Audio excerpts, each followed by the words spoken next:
오늘도 평화로운 1899년 미국 서부 개척시대, 갱단의 멤버로서 열심히 일만 하다 보니 제대로 씻지도 못하고 쉬지도 못한 아서는 결국 한계에 다다르게 되는데요. 영무소에 걸려있는 지도를 유심히 보던 아서는 한 가지 결정을 합니다.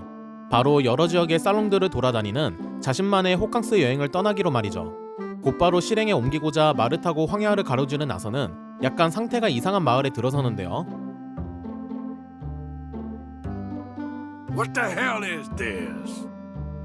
I'm done! 그러면 이제 다음 살롱에서 본격적으로 서부 개척시대의 살롱에 대해 알아보도록 하죠. 그런데 보통 살롱이라고 하면 맨날 술만 마시고 쌈박질하고 또 술 마시고 총싸움도 나는 그런 막장 이미지가 많은데요. 그런데 왜 아서는 살롱으로 호캉스를 떠나겠다고 생각한 걸까요? 바로 당시의 살롱은 단순히 술만 마시는 곳이 아니었기 때문인데요. 살롱에서 제공하는 서비스들을 보면 이해하실 수 있습니다. 드디어 제대로 된 가게 앞에 도착했는데요. 그런데 저 간판에 적힌 살롱이라는 단어는 아무리 봐도 영어가 아닌 다른 국가의 언어인 것 같은데 어떻게 생겨난 걸까요? 살롱이라는 단어는 프랑스어인 살롱에서 유래했는데요. 프랑스의 상류층이 모여 예술과 정치를 논하던 응접실이나 대강당을 뜻했습니다. 이 단어가 이탈리아어 살론을 거쳐 영어권으로 넘어왔고, 거친 개척지의 술집들이 자신들의 공간을 조금 더 품격 있게 보이기 위해 이 단어를 차용하면서 오늘날 우리가 아는 서부 술집의 대명사가 되었죠. 이름의 유래도 알아봤으니 이제 내부로 들어가 볼까요? 살롱의 입구에서 가장 먼저 마주하는 것은 서부 영화에서 자주 보이던 반원 모양의 출입문, 바로 배트윙 도어인데요.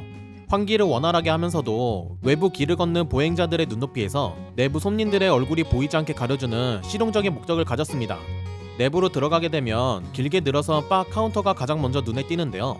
보통 오크나 마호가니 같은 단단한 나무로 제작되었으며 바닥에는 황동으로 된 발판이 설치되어 있었습니다. 당시 살롱은 앉아서 마시는 테이블보다 서서 마시는 문화가 지배적이었기에 장시간 서 있는 손님들의 피로를 덜어주기 위한 필수 장치였죠. 또한 바닥 곳곳에는 타구가 비치되어 있었는데 이는 당시 유행하던 씹는 담배의 오물을 처리하기 위한 위생시설이었습니다.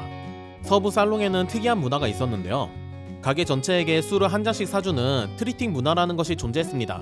그런데 이때 이를 거절하는 것은 상대에 대한 심각한 모욕이자 적대적인 의사표시로 간주되었는데요. 실제로 살롱에서 벌어진 많은 싸움들이 이 술 거절에서 시작되기도 했습니다. 그러면 살롱에선 어떤 술들을 판매했을까요? 당시 살롱에서 소비되던 술의 80% 이상은 바로 위스키였습니다. 하지만 지금처럼 품질 관리가 되지 않았던 시대였던 만큼 대부분의 술은 식용 알코올에 화약, 담배 등 각종 첨가물을 넣어 색과 맛을 낸 독주였습니다. 이 때문에 당시 사람들은 이 술을 창자를 태우는 술이라는 뜻의 로트것이라 불렀죠. 그 다음으로 많이 소비되었던 건 바로 맥주였는데요.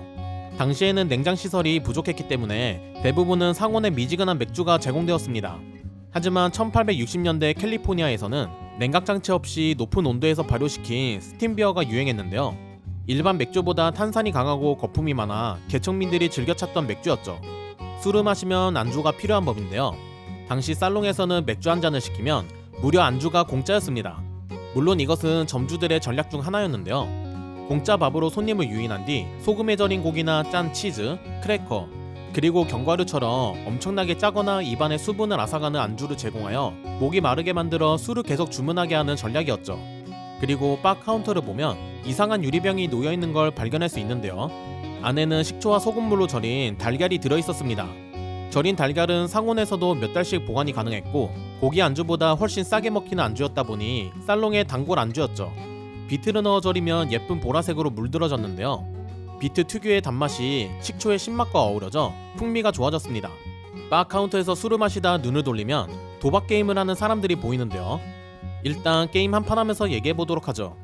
서부 개척지의 초기 마을에서 살롱은 여러 사람이 모일 수 있는 가장 크고 튼튼한 건물이었기 때문에 자연스럽게 도박장이 살롱 안에 자리를 잡았는데요. 위스키 판매보다 도박을 통해 벌어들이는 수익이 훨씬 컸던 만큼 살롱 주인은 도박사들에게 테이블을 빌려주고 임대료를 받거나 판돈의 일정 비율을 챙겼습니다. 게다가 도박을 하는 손님은 더 오랫동안 머물며 지속적으로 술을 주문하게 되어 매출도 올랐죠. 당시 살롱의 도박장에선 다양한 게임이 있었는데요. 그 중에서도 가장 인기가 많았던 게임은 바로 플레잉 카드 게임 파로였습니다.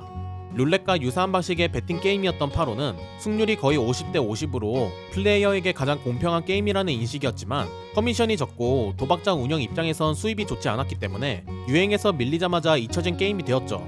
그리고 우리에게 익숙한 포커 게임도 있었는데요. 레드데드 리뎀션 2 게임에선 2장의 손패와 5장의 공연 카드로 플레이하는 텍사스 홀뎀으로 나오지만 게임의 배경인 1899년에는 텍사스 홀뎀은 아직 세상에 나오지도 않았고 아주 극소수만 알던 시기였죠. 실제로 많이 했던 포커는 5카드 드로우인데요. 5장의 카드를 받고 필요 없는 카드를 교환하는 포커의 정석 같은 게임이었습니다. 그 밖에 블랙잭도 있었고 대도시에 있는 살롱 같은 경우엔 룰렛도 있었죠. 살롱 한 구석을 자세히 보면 술집과는 전혀 연관이 없어 보이는 공간이 보이는데요. 서부의 살롱은 남성들의 공간이었던 만큼 면도와 이발이 필요한 잠재 고객이 많았습니다. 포커판이 열리길 기다리거나 술을 마시며 수다를 떨던 사람들이 기다리는 김에 면도를 받는 구조였죠. 당시 어떤 스타일들이 있었는지는 나중에 따로 영상으로 다뤄보도록 하겠습니다. 여기서 즐길 건 다 즐겼으니 이제 다음 살롱으로 가보도록 하죠. 이번 살롱은 의자와 사람들의 복장을 보니 처음 봤던 곳보다 좀 더 세련된 분위기인데요. 일단은 술부터 마시고 더 둘러보도록 하죠. Get some water, peace. Why can't you raiders leave it at the door? Please, fellas. You happy now? 바 카운터 구석을 보니 목욕과 숙박이라고 적힌 서비스 메뉴판이 보이는데요. 술집에서 미친듯이 술 마시고 집에 돌아갈 필요 없이 따뜻한 물로 목욕도 해주고 바로 침대에 누울 수 있다니 이것이 진정한 서부 개척시대의 호캉스 아닐까요?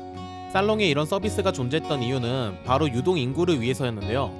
수개월간 소를 몰거나 무역을 위해 이동하던 카우보이와 상인들이 마을에 도착했을 때 찾게 되는 서비스들을 살롱 한 곳에 몰아넣은 거죠. 몸에 쌓인 먼지도 씻고 술과 음식으로 배를 채우고 편안한 침대에서 잘 수 있었던 살롱은 방랑자들의 최고의 휴식터가 되어주었습니다.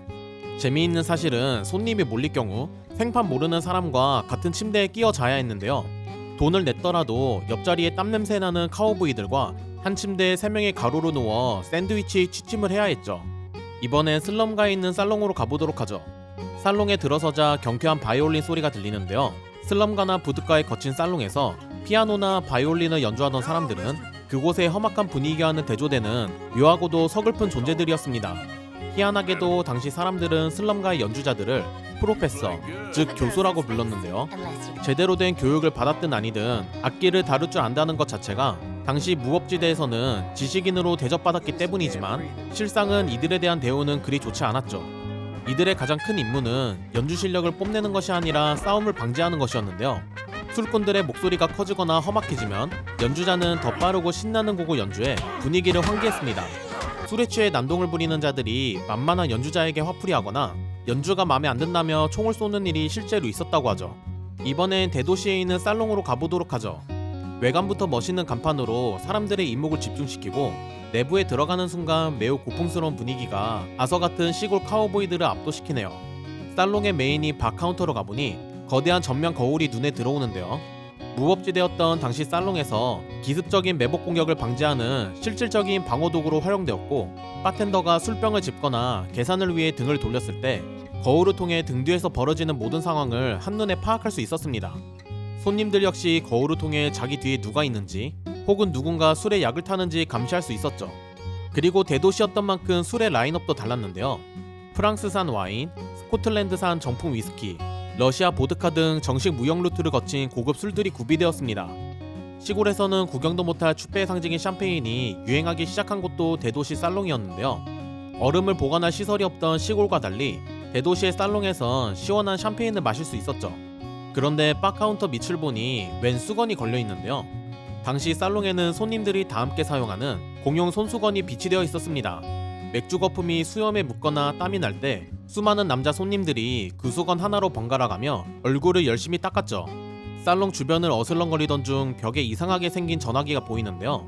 이 전화기는 19세기 말의 최첨단 통신 장비인 벽걸이형 자석식 전화기였습니다. 그런데 이 전화기를 보면 번호를 누르는 버튼이나 돌리는 다이얼이 안 보이는데 어떻게 전화를 걸었던 걸까요? 오른쪽 옆면에 달린 핸들을 힘차게 돌리면 중앙 교환수와 전화가 연결되었는데요. 중앙 교환수에게 어디로 연결해달라고 요청을 하면 수동으로 회선을 연결해 주었습니다. 대도시의 살롱은 정치인, 무역업자, 사업가들이 모이는 공간이었던 만큼 술을 마시던 중에도 전화를 걸어 시세나 물량을 확인해야 했기에 살롱의 점주들은 전화기를 구비해 두었죠. 속이 끓어오를 만큼 독한 술도 마실 수 있고 엄청 짠 안주도 공짜로 먹을 수 있었으며 고기 요리도 먹을 수 있고 도박장에서 돈도 잃으며 놀 수 있고 음악을 듣다가 연주자에게 깽판도 치고 더러운 수염과 머리 이발도 받을 수 있고 뜨뜻한 목욕도 할 수 있고 다른 사람들과 부대껴 잠도 잘 수 있었던 서부 개척시대의 살롱. 여러분도 서부시대의 호캉스를 즐겨보고 싶지 않나요? 여러분의 구독과 좋아요는 다음 영상을 만드는 소중한 동력원입니다. 그럼 다음 영상으로 뵙겠습니다.